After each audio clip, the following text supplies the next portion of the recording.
Good morning, I'm Maddie Jansen, and this is the podcast of 17 News at Sunrise. It's everything you need to know to start your day in about 15 minutes. Working in the spirit of the Golden Empire, this is 17 News at Sunrise. Frantic preparations underway in Times Square for one of the world's most iconic New Year's Eve celebrations. We'll take you there live and show you how security's ramping up. Meantime, here at home, law enforcement is focused on keeping our roads safe from those who've had too much to drink. We have a list of ways to get home and to get home in one piece coming up. How one float in the iconic Rose Parade will honor a local man who died too young and his family who made a difficult choice in hopes of saving lives. This is Tuesday, December 31st, 2019. Great to have you with us. I'm Maddie Jansen alongside Tabitha Mills, and tomorrow begins the tradition of me still saying it's 2019, even though it's not going to be anymore. But this is the last day of 2019. I can't believe it. It feels like time just flies now. It does. It goes by so fast this year, this holiday season. It was such a blur. And let's check out what your forecast is going to be like as we head into this final holiday of 2019. Well, it will definitely be a December 2019 that all of us will remember, especially our mountain communities with all the snow. That has all come to an end, and now we're watching for possibly some fog this morning. And if you are traveling north, we've got this patch from Tulare to Fresno where we've got zero visibility now. Bakersfield is in the clear with 6 miles. We did see a little bit of freezing fog over the Tehachapi's last night, and that could be a problem later on this morning as well. So just keep that in mind. We are going to keep that dense fog advisory in place until 10 a.m. this morning, and then we've got the freezing fog advisory over the 58 into the Tehachapi area this morning as well. So just keep that in mind. And fog is one of those things that's really hard to forecast. It just kind of pops up. 38 degrees on the temperature. We can look at some variables here with our temperature, our humidity, and our dew point. Right now the condition is really not ripe to see any dense fog. Usually we want that humidity at about 100% and that dew point to match our temperature. Under a calm wind right now and 6 miles visibility for us, and we'll start out right near 42 at 7 a.m., 55 at noon, and by 3 o'clock we'll be in the upper 50s and sunny. As we take a look at Tehachapi, 37 degrees right now with southeast wind at 8. Visibility is good out at the airport at 10 miles, and you can see here upper 30s to start today, and then we're looking at the chilly 40s throughout the afternoon, and by 3 o'clock that easterly wind at 6. We'll talk much more about our New Year's Day forecast. That's coming up in just a little bit, but first let's get a check of your morning commute. All right, thanks so much, Kev. Taking you out to Highway 99 and Airport Drive. Things are moving smoothly there. Looks like you can see some light fog there. Other than that, though, I didn't see any fog heading down from Tehachapi over the 58 into town, so that was clear. Just watch out for the patchy fog, Kevin says, could be out there. All of your major roads are open and clear this morning. We'll have another check of your commute in about 15 minutes. A man's recovering this morning after he was thrown from his motorized bike when it was hit by a car. California Highway Patrol says the crash happened near the intersection of Bernard and Miller Streets. The man on the motorized bike sustained moderate injuries after he was hit by a vehicle. The motorized bicycle did not appear to have any working lights on the front of it, and as a result, the pickup or the vehicle did not see the vehicle coming, and he made the left turn, and the collision occurred, and the rider of the bicycle was thrown from his bicycle, and he landed on the sidewalk. Officers say alcohol and drugs do not appear to be factors. 5:03 now. The son of former police chief Lyle Martin is cleared in a deadly shooting. Officer Warren Martin killed Augustus Crawford in November 2017. The FBI says Crawford was a key figure in the West Side Crips criminal street gang, and he had been involved in drug trafficking and a murder plot against the East Side Crips, a rival street gang. Officer Martin and his partner were trying to arrest Crawford for a shooting that wounded a man earlier that night, and during a chase, the DA says Crawford turned with his hand on his waistband and Martin fired. In a review released earlier this month, the DA says Martin told Crawford to show his hands after the first shot, but Crawford rolled over with his hand at his waistband again. Martin shot Crawford a second time, and he later died at the hospital. The DA says both shots were justified because Martin had good reason to believe Crawford was armed.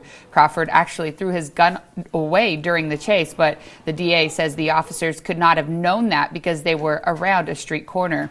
Chief Lyle Martin, who just left the department on Friday, recused himself from the investigation. Well, as the year draws to a close, the district attorney is doing a victory lap. The number of homicides has dropped for the first time in years. 17's Taylor Shaw has the story. It was getting worse every year. The homicide rate in Kern County between 2018 and 2014 nearly doubled. From 59 in 2014 to 101 last year. 2019, however, told a different story. We had a decrease in the number of homicides for Kern County for 2019, so that is very, very encouraging. Down to 90 this year, representing an 11% decrease. The first decline in Kern County in half a decade. A success in itself, yes, but there's more. This year, we've doubled the number of trials and convictions on homicide cases. Putting more murderers behind bars. And while law enforcement handles the cases, Zimmer credits the community for their support. Well, the community is huge. Law enforcement doesn't solve crime. Witnesses solve crime. Still, the numbers remain high for Sergeant Nathan McCauley. Still far too many. That wouldn't be an appropriate number for us to sit back and celebrate with. But we know we have a lot of work to do, and it's going to be something we're going to keep pushing and trying to get better at. A message Zimmer echoed with her own grand goal. I think we can go 365 days without a homicide, and that would be pretty awesome.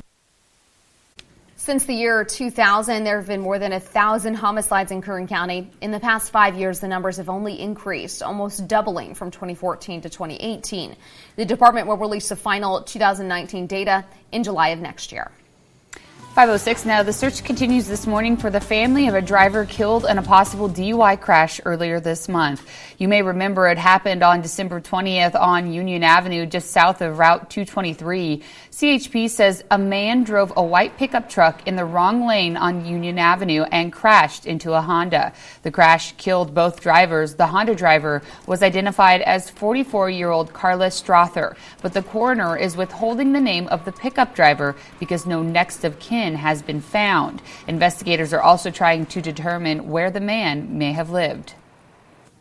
The California Highway Patrol screened more than 960 cars looking for drivers under the influence over the Christmas holiday. 2 people were arrested on suspicion of DUI. 1 person had their car impounded for driving without a license. 5:07 now. The holidays are the deadliest time of year on California roads. Bakersfield police are begging people to leave their keys at home if they plan to drink on New Year's. BPD wants people to know they'll be out in full force to keep DUI drivers off the street. A DUI ticket can cost you upwards of $10,000 and maybe even your job. But they're also asking people to be prepared if they want to party. Please plan ahead, plan accordingly, plan for a designated driver, plan for a user rideshare program. Do whatever you got to do to get to and from where you're going safely so everyone can have a good new year here. If you see a driver who may not be sober, call 911. And even if you're sober, make sure you're aware of any bad drivers out there. And don't drive if you're too tired from staying up late. If you need a lift on New Year's Eve, here are a couple ways to get home safely. AAA will offer its free Tipsy Toe service as a last resort. The service will be available from 6 p.m. tomorrow until 6 a.m. on Wednesday. You can call 1-800-400-4AAA for a free tow home of up to 7 miles. But again, it's a last resort and you cannot bring passengers. Advanced Beverage Company and Bud Light are also teaming up to offer free rides. You can call 431-3854 and Bud Light DDI and Advanced Beverage will pick up the fare. Those rides are limited to destinations in Bakersfield.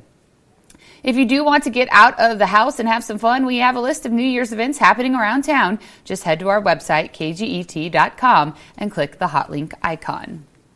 5:08 now. Kern County's homeless count is coming up in 3 weeks. How you can help out and more when we come back.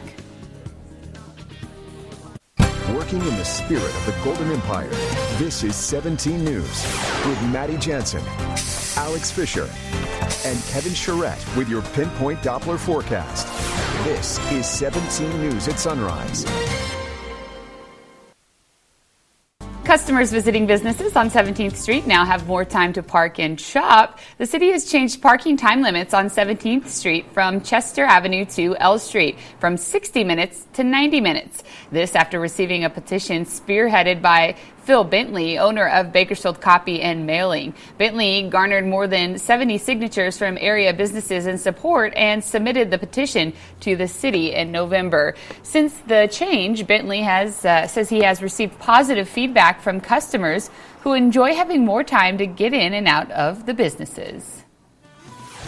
5:18 now. Homelessness in Kern County is an issue we continue to follow very closely here on TV 17. The city of Bakersfield wants to hear from you once more about the development of a new homeless center. Their next public meeting is coming up next week. City spokesman Joe Conroy confirmed the public forum will be held on January 7th at 6 p.m. To weigh in and express your opinion, head to Mechanics Bank Arena. And just a reminder, Kern County's homeless count is coming up in 3 weeks. During the point-in-time count, hundreds of volunteers will be sent all over Kern to get an estimate of how many people are living without shelter. The count's January 24th, starting at 3:30 a.m. You can register on eventbrite.com. Copy down this link on your screen or just search point-in-time count. And you can find more information on the count on our website, kget.com. 5:19 now, and switching gears, thousands of volunteers are on hand to finish some spectacular floats for the Tournament of Roses Parade in Pasadena. The 131st annual New Year's Day Parade includes floats decorated only with flowers or natural plants. Nothing artificial is allowed. Because of that, all of the prep is last minute to make sure the elements are all fresh. This year's parade includes 39 floats. Volunteers come from around the globe each year. We have tens of thousands of volunteers that will come through during the week, prepping the flowers, building the floats themselves, decorating. It really is a tremendous time-honored tradition. People come from all over the world. Sometimes it's a bucket list thing to do. Sometimes it's church groups coming together just to be together at this time of the year. And make sure to stay tuned, because one of those floats will pay tribute to a local family that made the most difficult choice to help save lives in the future. This is footage of last year's parade. Every year, the nonprofit JJ's Legacy and Dignity Health take part in the Donate Life float, honoring families that donated their loved ones' organs. This time, the organizations will honor the family of Nathan Street. Nathan died in 2015 after a long fight with a brain tumor caused by DIPG. He was just 8 years old. His family donated his tumor tissue so it can be used in research to hopefully help scientists save lives in the future. The theme of the float for 2020 is The Light in the Darkness and will be a tribute to 70 honorees. The parade kicks off the morning of January 1st. What have you been Googling this year? The most searched term when we come back.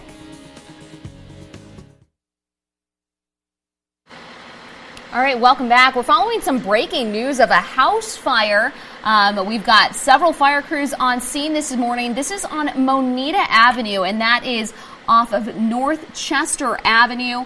And it's kind of in the area of an O'Reilly Auto Parts. But again, this is a house, a residential area. You can see still a very active scene this morning. Still see some flames there. It looks like it might actually be a mobile home that's on fire right there. And just to give you a better perspective of where it is, it's East Roberts Lane and Chester Avenue, right in that area. And it looks like there are Kern County fire crews and Bakersfield City fire crews on the scene at this time, and we're working to get more information on that. Thank you to our photographer, Mickey Van Horn, for being out there and getting that breaking news for us this morning, but we'll make sure to update you on that as we learn more. You can always download our 17 News app to get the latest on breaking news like this sent directly to your phone. KGET Business Watch is brought to you by Grapevine MSP Technology Services, the Valley's leading IT service provider. It's 5:24 now. Business Watch. Netflix has released a top 10 list of its most popular shows of 2019. Science fiction horror series Stranger Things 3 topped the list for most popular.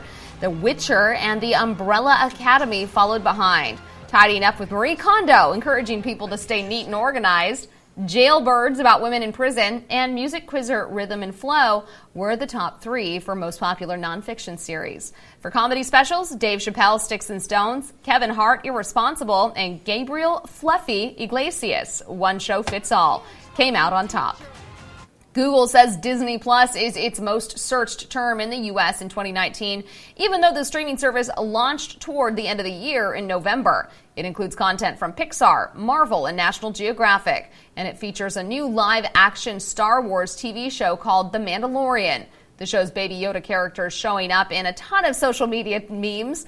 Baby Yoda, by the way, was Google's most searched baby of the year. The next two on Google's most trending searches in the U.S. in 2019 were a little more somber. Number 2, Cameron Boyce, the Disney Channel star who died in his sleep in July at the age of 20. And number 3, rapper Nipsey Hussle, who was shot and killed in March. 5:26 now. A new survey finds that most of us have a money-related New Year's resolution. And in today's Consumer Watch, 3 things experts suggest you do to grow your bank account and investments in 2020. This 2020, get a clear vision for your finances. If the goal is getting your money on track in the new year, now is the time to act. According to a new Fidelity investment survey, these are the 3 top money-related resolutions for 2020. Save money, pay down debt, spend less.